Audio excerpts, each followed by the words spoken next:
Hey loves, and welcome to your Self Twin Flame Love Messages. My name is Luna, preparing you for if you're new here. Welcome to the channel. If you are already subscribed here, welcome back. So tonight have a very urgent message for the Divine Feminine. Please keep in mind that these messages may or may not. In today's video, we are going to talk about love manifestation energy update, Divine Feminine. So be ready.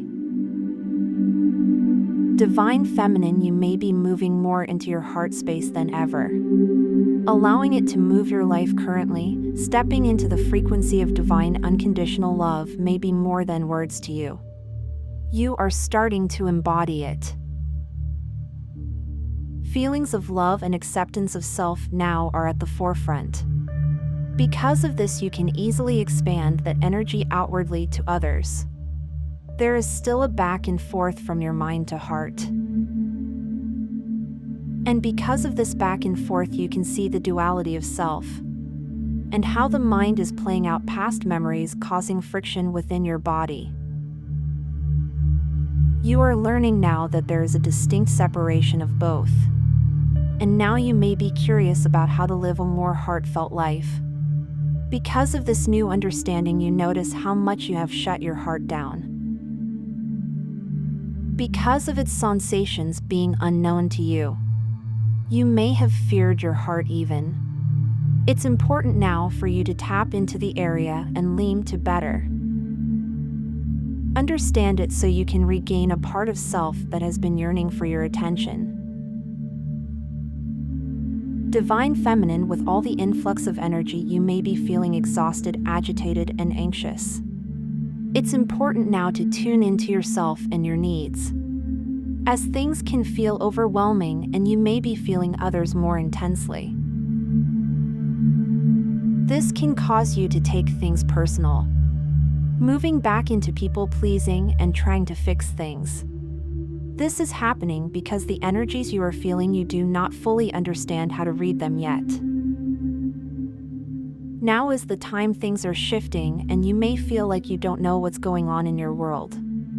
A lot of change and people acting out their wounds. You may feel people's pain deeply now. This can cause you to want to be alone and connect more to God to protect yourself.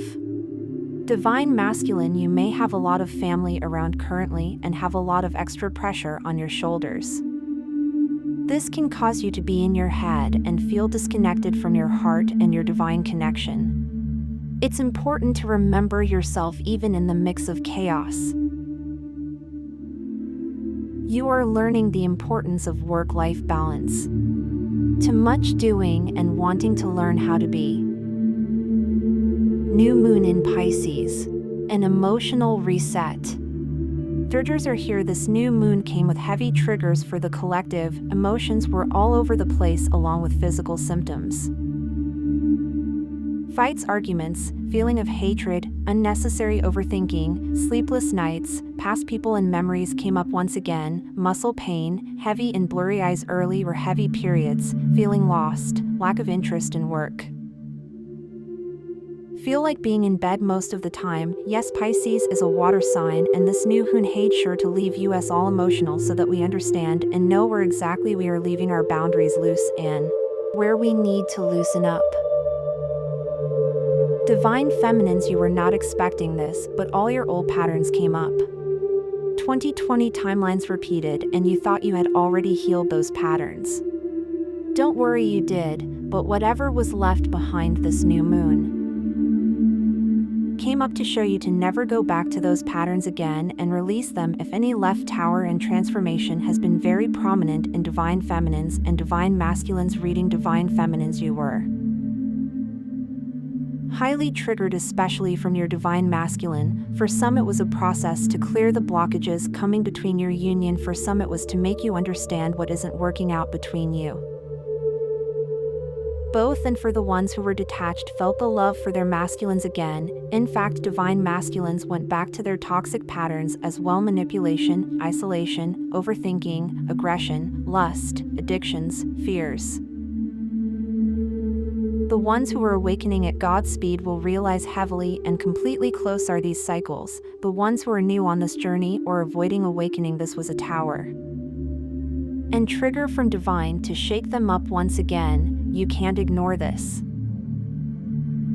Decide how you want reality to be built using your mind and will. You will eventually learn that there is a greater will and a greater plan by doing this. And you will start writing your consciousness to it and find the divine path. The physical world around you in 5D is fluid, and you can change it at your own wish. Through your imagination, anything that you want. You do not need money for anything because your intention creates everything for free. The majority of humans have Pleiadian DNA. If some of these suggestions do apply to you, then congratulations. You may indeed be a Pleiadian. Ascension is the manifestation of your highest potential, which is your ability to express unconditional love. It's a way to connect with your own inner essence, which is a reflection of the divine. Those that have worn the whitest robes and claim to be the protagonists of good and service to all are often those that return to the most debased and degenerate activities behind the scenes in order to fuel the confusion and sabotage the human soul. We are in a time of great change. The ancients have long foretold of this time, and this is why we are here. Through spiritual evolution and the activation of our DNA, we are the ones who will turn on the lights for the rest of humanity. This month we are experiencing the resurrection of the divine masculine Christ. The masculine energies within are aligning to receive a restoration of power. This is connected with the solar plexus. Our masculine chakra used to create with the feminine chakras. These energies are connected with the recent Mars retrograde and all the clearings that took place with the distorted masculine dominant systems, including narcissistic abuse. And people that abuse power to control us, those systems have been dirging from us internally, and collectively the solar flares and the new Son of God have been actively participating in rising up our light body to have full solar power restoration of. Through all space, time, and dimensions, this is our active participation of returning back to being one with God once again and beginning this new timeline together as a team. The energies you may feel restoring this month include willpower, drive, determination, protecting your feminine energies and masculine Fae force energy to start new things, expand, and grow. We are in a powerful new cycle of energies that we continue grow to Aries seed ion and the Experex, the launching point. There will be no return back to the dominant distorted masculine timeline. We will be moving full steer ahead with our divine masculine Christ energies of creation, Yuelingha. Let's go family, all praises to the Most High. Twin Flame update. After being in survival mode for so long, the collective feels this urge of lowering their guards down and taking the leap of faith. Healing is not linear, and with every wound that you heal, your physical body feels more at ease and in tune with the cosmic energy. This is the reason why a major portion of the collective feels exhausted and lacks the energy to do anything. All they want to do is sleep and rest throughout the day, and it is the need of the hour and a sign that validates your healing process. Therefore, listening to your body and its needs should be your priority, and overthinking is an absolute waste of your time and energy. This is a sign that you are on the right path to healing and union.